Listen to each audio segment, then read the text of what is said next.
दोस्तों, इस कहानी की शुरुआत होती है एक बिजनेसमैन से जो अपने बिजनेस को लेकर काफी चिंता किया करता था कि क्या होगा आगे आने वाले कल में और कैसे काम आगे बढ़ेगा और उनके इस व्यवसाय को उनका बच्चा संभाल पाएगा या नहीं।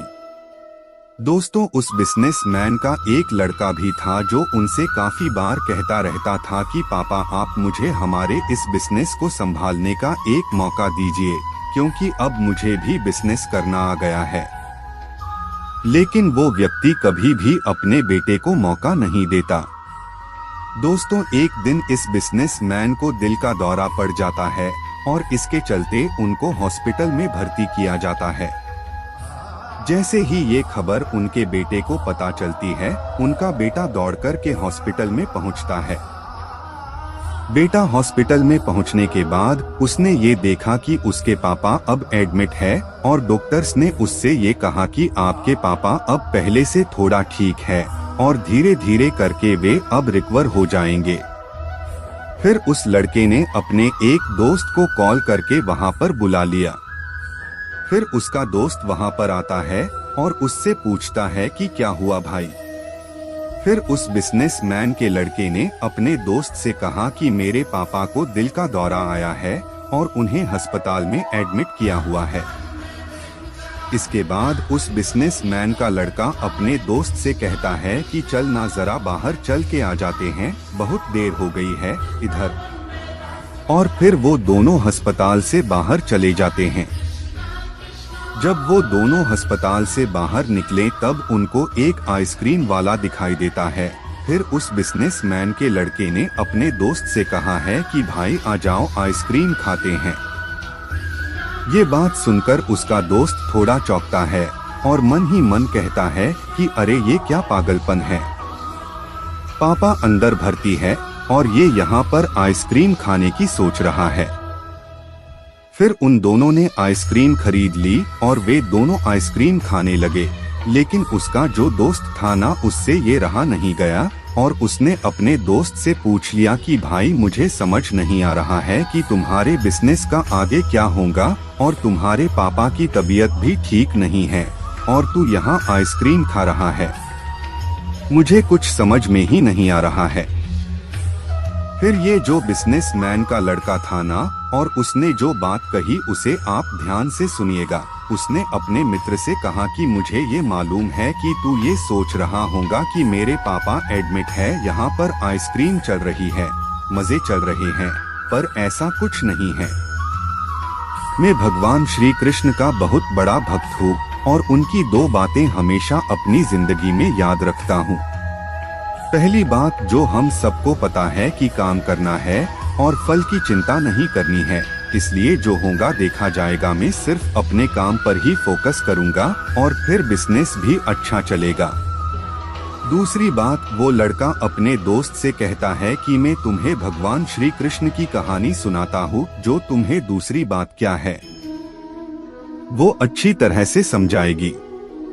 भगवान श्री कृष्ण की जो पत्नी थी, जिनका नाम रुक्मिणी था, उनको जब पहला बेटा हुआ था तो उसका नाम प्रद्युम्न रखा गया था और प्रद्युम्न के जन्म के 10 दिन पश्चात ही प्रद्युम्न का अपहरण हो गया।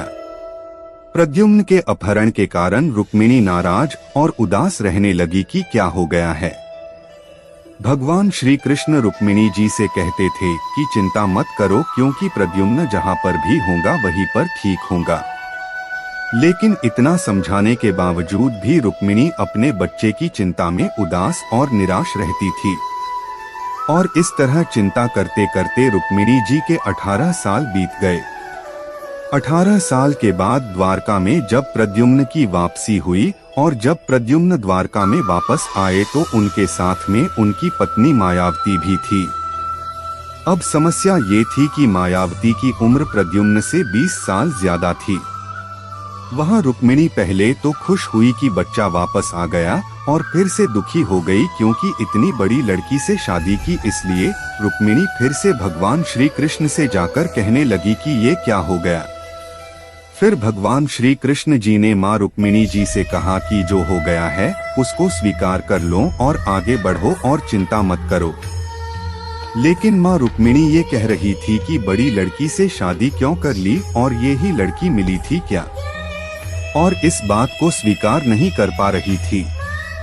इसके कारण 8 साल तक माँ रुक्मिणी जी दुखी और निराश रही और 8 साल के बाद रुक्मिणी जी ने ये स्वीकार कर लिया कि प्रद्युम्न ने जो यह शादी करी थी वो ठीक है और इसके लिए ज्यादा चिंता करने की जरूरत नहीं है, और उस शादी को उन्होंने स्वीकार कर लिया।